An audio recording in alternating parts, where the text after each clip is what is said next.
IT job కోసం చూస్తున్నారా? ఐటీలో కెరియర్ బిల్డ్ చూసుకోవాలనుకుంటున్నారా? అయితే సమాధానం coding tutor. This is what you are exactly. ఎందుకంటే నీ అజ్ఞాతవాసాలు, నీ అరమరికలు, నీ ఎత్తుపల్లాలు, వీటన్నిటి మధ్యలోంచి అసలు నేను ఎప్పుడూ అనుకుంటుంటాను అనమాట, ఇంత ప్రయాస నిజంగా అంటే ఆర్టిస్ట్ అన్నవాడికి ఉంటుందేమో అనిపిస్తుంటుంది నాకు అప్పుడప్పుడు. అసలు what is your experience right from the day one after అందాల రాక్షసి? Sir I'm just a small town boy sir, who is grown సినిమాలు చూసి, సినిమాలు పెరిగి, సినిమాలు ఫెస్టివల్ లాగా సెలబ్రేట్ చేసి, ఫస్ట్ టికెట్ ఫస్ట్ బాక్స్ థియేటర్కి తీసుకెళ్ళి,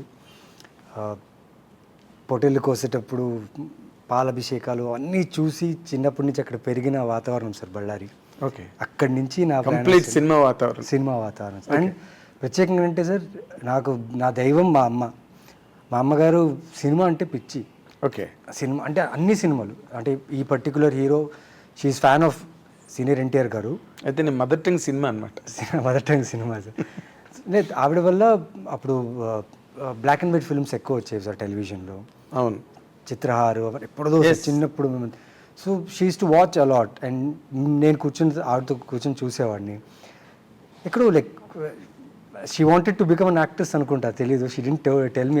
చెప్పలేదు, నువ్వు అడగలేదు, నేను అడగలేదు. ఓకే, బట్ తెలియదు సార్ నాకు. అక్కడి నుంచి స్టార్ట్ అయింది సార్. నేను I was dance teacher in my place. 7 dance institutes ఉండేవి. అండ్ స్కూల్స్కి యాన్యువల్ డే ఫంక్షన్స్, ఈవెంట్స్, పెళ్ళిళ్ళు, గణేష్ ఫెస్టివల్స్, ఇవన్నిటికీ నేను డ్యాన్స్ పర్ఫామ్ చేసి I to earn money. Because my father left us too early when we were young and have 3 siblings together. So I took a dance as a profession and started doing. So ఇదంతా నీ బాధ్యత, నీ మీద బాధ్యత. So diploma in mechanical engineering చేస్తున్న టైంలో I lost my father. So still my brother and sisters were studying. So ఆ టైంలో I took this profession as dancing. ఆ తర్వాత ఉదయ్ భాను గారు నా లైఫ్లో వచ్చారు. ఆవిడ బళ్ళారికి ఒక డ్యాన్స్ ఈవెంట్ కాంపిటీషన్ జరిగాడు, దానికి గెస్ట్గా వచ్చినప్పుడు ఆవిడని చూడడానికి బళ్ళారంతా ఒకటైపోయింది అనమాట. చాలామంది, ఆల్మోస్ట్ అక్కడ కెపాసిటీ ఓన్లీ 1000 seats కెపాసిటీ. కాకపోతే దానికంటే ఎక్కువ కౌంట్లెస్ పీపుల్ వచ్చేసారనమాట. ఆ కాంపిటీషన్లో నేను ఓడిపోయాను actually, but I did the best అనమాట.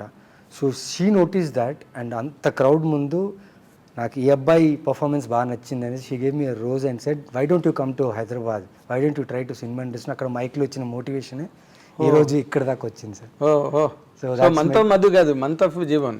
Yeah, month of Udayabhavan, I can proudly say sir. Okay. And నాకు అంటే like everyday I take her name inside and say thank you for that motivation. That kick ఇవ్వకపోయింటే I think I wouldn't have been here. అంతే కదా, triggering point అదే. Triggering point అదే ఆ రోజున. So journey is good sir.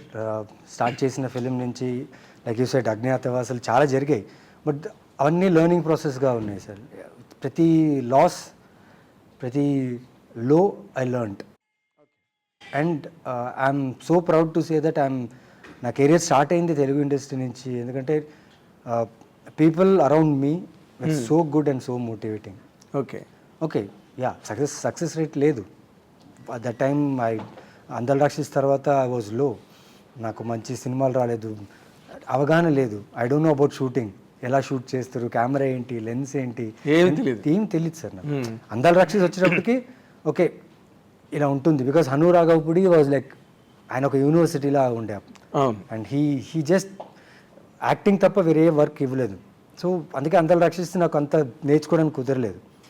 నాకు నా character మీద, ఫస్ట్ ఫిలిం బాగా చేయాలి మీద నా క్యారెక్టర్ మీద పడిపోయాయి. దాని తర్వాత ఈ సలహాలు, నువ్వు హీరో, నువ్వు ఆ మాస్ చేయాలి, నువ్వు ఇలా ఉండాలి, నువ్వు ఇది మెయింటైన్ చేయాలి, ఓహో ఇండస్ట్రీలో రావంటే ఇలా ఉండాలా, ఓహో ఇలా చేయాలా.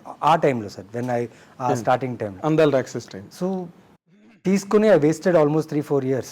ఓకే, మంచి కథ వస్తుంది, మంచి కథ, ఏ కథ వచ్చినా ఇందులో అది ఆ ప్రాబ్లం ఉంది, ఇది వద్దు అని చెప్పి అదే మన వాళ్ళ కోడిగుడ్డు మీద ఏకలు పీకేలాగా అట్లా. సో లైవ్ అయిపోయిందంటే చాలా పెద్ద గ్యాప్ వచ్చేసింది. దాని తర్వాత వర్క్ లేదు, ఏం చేయాలో అర్థం కాలేదు. లైక్ ఇంట్లో ఆన్సర్ చేయాలా, ఇప్పటిదాకా ఇంట్లో ఎప్పుడు ప్రాబ్లం చేయలేదు sir. They were very supportive. Okay. So అదొక్క ధైర్యం ఉంది. బట్ నువ్వు కొన్నాళ్ళు డాన్సులు చేసి ఈ హౌస్ అంతా చూసుకున్నా, అప్పుడు మానేసి సినిమాల్లోకి వచ్చావు. ఇక్కడ వచ్చి హైదరాబాద్కి వచ్చి ఇక్కడ కూడా డాన్స్ నేర్పించామండి సంగీత్కి. ఈ మ్యారేజెస్ సంగీత్స్ ఉంటాయి కదా సార్, అవును. ఈ సంగీత్ క్లాసెస్కి ప్లస్ ఇక్కడ వైఎంసీఏ సికింద్రాబాద్లో అక్కడ కూడా డ్యాన్స్ ట్రైనింగ్ ఇచ్చేవాడిని సార్. ఓకే. సో ఆ టైంలో I to see Pawan Kalyan garu, given gym అని ఒకటి ఉండేది సార్ అక్కడ. పవన్ కళ్యాణ్ గారు వచ్చేవారు, ప్రభాస్ గారు వచ్చేవారు, ఉదయ్ కిరణ్ గారు, వీళ్ళందరూ అక్కడ వచ్చి ట్రైనింగ్. అంటే అప్పుడు ఆ టైంలో ద మోస్ట్ హ్యాపెనింగ్ జిమ్ అనమాట. Okay. So that's how I got in to the root of cinema. అక్కడి నుంచి రామానంద్ గారు అని చెప్పి తేజ గారి దగ్గర కాస్టింగ్ డైరెక్టర్ ఉన్నారు. అవును, తెలుసు. సో ఆయన నేను జై సినిమాకి కాస్టింగ్కి వెళ్ళాను సార్. ఓహో. అది ఒక గ్రేట్ ఎక్స్పీరియన్స్ సార్. అది ఎలా అంటే త్రీ నైట్స్ అక్కడ స్పెండ్ చేశాను. ఇక్కడ ఎవరు స్టే లేదు సార్, నాకు తెలియదు ఎవరు. అప్పుడు న్యూస్ పేపర్లో ఇచ్చారు సార్ ఆడిషన్స్ అప్పుడు. ఓకే. సో ఆ న్యూస్ పేపర్లో ఆడిషన్ పేపర్ కటింగ్ తీసుకుని అక్కడి నుంచి వచ్చి ఐ వెయిటెడ్. దెన్ అక్కడ వెళ్ళి ఆడిషన్ ఇచ్చాను. దెన్ రామానంద్ గారు ఏం చెప్పారంటే, కష్టం రా, ఫుల్ అయిపోయింది, నీకు you look good, you look talented. ఎందుకంటే నీకేం వచ్చని అడిగారు సార్. డాన్సే చేసి చూపించాను సార్. అదేలే, నీకు వచ్చింది అదే కదా. మ్యూజిక్ లేదు, ఏం లేదు, వితౌట్ మ్యూజిక్ డాన్స్ చేసి చూపించాను సార్. సరే, నా ఇన్స్టిట్యూట్ ఉంది, యాక్టింగ్ ఇన్స్టిట్యూట్, అక్కడ వచ్చి you come there and dance టీచర్గా జాయిన్ అయిపో, నీకు శాలరీ కూడా ఇస్తాను, అట్ ద సేమ్ టైం అక్కడ డాన్స్ కూడా నేర్చుకో అన్నారు, యాక్టింగ్ కూడా నేర్చుకో అన్నారు. I got some route. Okay. అప్పుడు Teja garu like he was welcoming all this newcomers, new technicians అందరూ. సో అక్కడి నుంచి ఐ స్టార్టెడ్ మై కెరియర్. అట్లా వెళ్తూ దెన్ అనురాఘవపుడి గారు లైక్ ఆర్కుట్ అనే, అప్పుడు ఆర్కుట్ ఉండేది సార్. అవును. ఆర్కుట్ నుంచి ఒక ఇమేజ్ చూసి ఈ అబ్బాయి నాకు కావాలంటే అక్కడి నుంచి వచ్చి అందాల లక్షి స్టార్ట్ అయ్యి reach till month of Madhu. Okay. ఎప్పుడంటే ఇందాక నువ్వు అన్నట్టుగా సినిమాకి ఎలాంటి కథలు వచ్చినా సరే, ఇందులో ఇది బాగోలేదు, ఇందులో ఇది బాగోలేదు అని అలాగా వదులుకుంటూ వచ్చిన దాంట్లో were there any great disappointments? అంటే నువ్వు వదులుకున్న స్క్రిప్ట్ ఇంకోటి చేయడము? లేదు సార్, డిసప్పాయింట్మెంట్ కంటే ఆ టైంలో నాకు బాగా అనిపించింది. తర్వాత I realised people started forgetting you, you are not seen more. Yes. 3-4 years దాకా ఇయర్లీ ఒక సినిమా, ఆ సినిమా కూడా ఫినిష్ అయిన తర్వాత రిలీజ్కి థియేటర్స్ దొరక, లేకపోతే రిలీజ్ ప్రాబ్లం అయ్యి టీజర్ లాంచ్ అయిపోతాయి, పోస్టర్లు లాంచ్ అయిపోతాయి, కాకపోతే సినిమా రిలీజ్ అయ్యేది కాదు. సో డిప్రెషన్ అని చెప్పను సార్. కాకపోతే నాకు తెలిసి ఇంకోటి ఏదో చేయాలి నేను. I think I should learn more, I should know more about missing something అనేసి. Then I started taking roles. I want to be in cinema అంటే start working, don't fix for one thing. Either you are getting a good story, okay, లేదంటే be a part of a good story. So I started being a part of good story. Then good stories came to me. I did Bhanumathi Ramakrishna, super over, పరంపర, అమ్ము, ఇలాంటి films, plus Aravinda Sametha Veeraraghava వచ్చింది, ఎవరు. So this all films give me new learning. How మంచి ఇమేజ్ని కూడా, ఐడెంటిటీని కూడా ఇచ్చాయి. People started recognising my work. ఇందాక నీ డెసిషన్ కరెక్ట్. అంటే good stories coming to you instead. Being a part of a good stories also, that also adds a score to the career. Yeah sir, now people started liking my work. ఇప్పుడు they are liking my work, they are appreciating me. If I go out somewhere, usually నేను ఎక్కువ బయట వెళ్ళను sir, because most of the time I'm on sets only, షూటింగ్స్లోనే ఉంటా. ఇప్పుడు ఈ promotion లేకపోతే ఈ షూటింగ్ ట్రావెల్ ఉన్నప్పుడు ఐ మీట్ పీపుల్. సో నా క్యారెక్టర్ పేరు చెప్తారు, నేను చేసిన సినిమాల క్యారెక్టర్, ఆ క్యారెక్టర్ బాగా చేశారు, ఆ పేరు బాలరెడ్డి క్యారెక్టర్ బాగా చేశారు, సిద్ధార్థ్ వర్మ క్యారెక్టర్ బాగా చేశారు, సూర్య క్యారెక్టర్ బాగా. సో అనిపించింది okay, I'm in a right. అంటే నీకేం క్వార్టరీలు సెట్ అవ్వలేదా ఇన్నాళ్ళలో? సార్ సెట్ అవ్వలేదని కాదు సార్, తెలీదు సార్, లైక్ తెలీదు. అంటే కొంచెం ఆ మాత్రం అలాగా ఇమేజ్ వచ్చి చిన్న గుర్తింపు రాగానే ఒక క్వార్టరీ సెట్ అవుతుంది. నేను దొరకలేదు సార్ ఎక్కడ. ఎందుకంటే ఆ 4 years of life which taught me, ఏదైతే 4 years నాకు ఆ సలహాలు ఇచ్చారు కదండి చాలామంది, ఆ సలహాలు తర్వాత ఇవ్వడం స్టార్ట్ చేశారు. నాకు ఆల్రెడీ ముందు తెలుసు. సో అందుకే స్టార్టెడ్ అవాయిడింగ్ దెమ్. అండ్ ఎవరు, who is the main culprit there behind you, who spoiled all your prospects? అంటే I will not mention one sir, but since I don't know this field, నాకు ఈ field తెలియదు. Main culprit? నేనే culprit అండి. నేను నమ్మేశాను, వాళ్ళు చెప్పిన మాటలని నమ్మాను, వాళ్ళు చెప్పిందంతా విన్నాను. వినేసి I started behaving like that. That means వాళ్ళు చెప్పడం చెప్తారు, but I took it so personally and I spoiled my self. You believed it? I believed it. And later I realized it, then I kept it away, and now I'm doing my best to be a part of good films. అంటే ఇప్పుడు వాళ్ళు ఆ వందిమాగదులందరూ ఇంకా నీ పక్కనే ఉన్నారా మా miss avoid చేసేవా? Avoid చేసాను Huh? అవాయిడ్ చేసాను. Very good, very good. So అక్కడి నుంచి బిజీ అయినట్టున్నాను. అదే అక్కడి నుంచి నాకు రెస్పెక్ట్ దొరకడం స్టార్ట్ అయింది సార్. ఎలా? మంచి నటుడు అని చెప్పి. ఎందుకంటే దాని తర్వాత నేను అరవింద్ సమేత చేయడం జరిగింది సార్. అవన్నీ అయిన తర్వాత అరవింద్ సమేత వీర రాఘవ చేసిన తర్వాత తెలియదు సార్, ఒకరోజు ఐ వాజ్ సైలెంట్ అయిపోయాను నేను. This is what you wanted.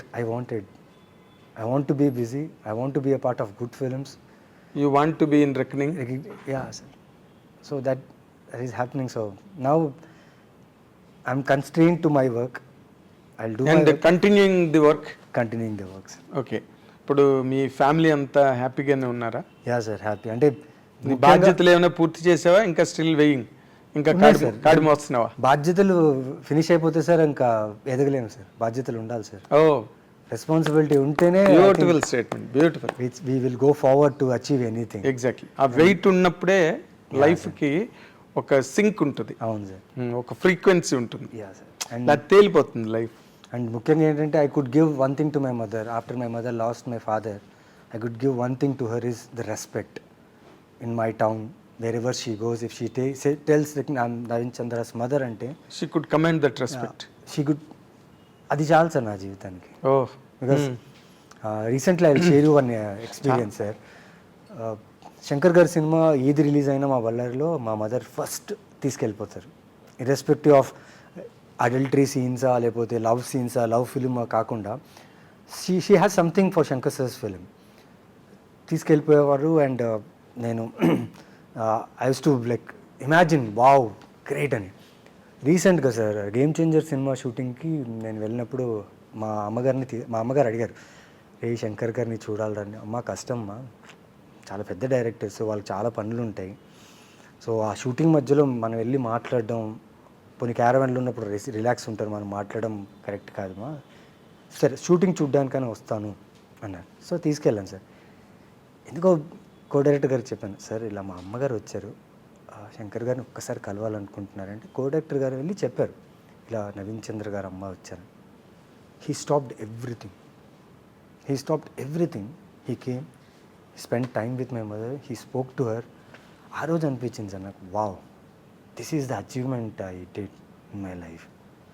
Because అమ్మ నన్ను థియేటర్ తీసుకెళ్ళి ఆ సినిమాలు ఇన్ఫ్లుయెన్స్ చేసి ఈరోజు ఆ డైరెక్టర్తోనే నించొని మాట్లాడి నీ గుడ్ విల్ మీద, నీ పేరు మీద. అండ్ దాంతోపాటు అలాగే రామ్ చరణ్ గారు అమ్మగారు కలవాలనుకుంటున్నారంటే he also like stopped everything, came, spend time. That moment was great moment for me sir. Okay. ఆవిడ ఏమన్నారు మీ మదర్ ఇలాంటి మూమెంట్స్ మధ్యలో నీతోని? What was your feeling? Like అంటే cloud nine. She's very expressive and my mother is very expressive. Okay. And ఆ జాయ్ని చాలా బాగా ఎక్స్ప్రెస్ చేస్తారు. ఓకే. నేను లైక్ మధు, ఓకే, నేను I'm not that expressive person. Madhu అనే character like most of the men, we men are not that expressive sir. They are very few people who are expressive, but express చేస్తుంటే వాళ్ళు అంటారు ఏంటి ఇంత ఎక్స్ప్రెసివ్గా ఉన్నాడని తగ్గించేస్తారు. ఎక్స్ప్రెసివ్గా అన్నట్టుండదు అది. So most of the men are like less expressive. So same I'm the same person, like నేను అంత ఎక్స్ప్రెసివ్ కాదు, but there is lot inside. So that's how. కానీ అసలు నువ్వు నిన్ను చూస్తే చాలా దుర్మార్గుడిలాగా, రౌడీలాగా, మంచి జగదాంబ సెంటర్లో గోండలాగా ఉంటావు. కానీ నీ సెంటిమెంటు, మీ మదర్ అంటే నీకున్న ఫీలింగు, కుటుంబం అంటే నీకుండే బాధ్యత రియల్లీ ఫినామినల్. అది లేదంటే పెరగలేదు, ఎగ్జాంపులరీ, నాట్ గ్రో.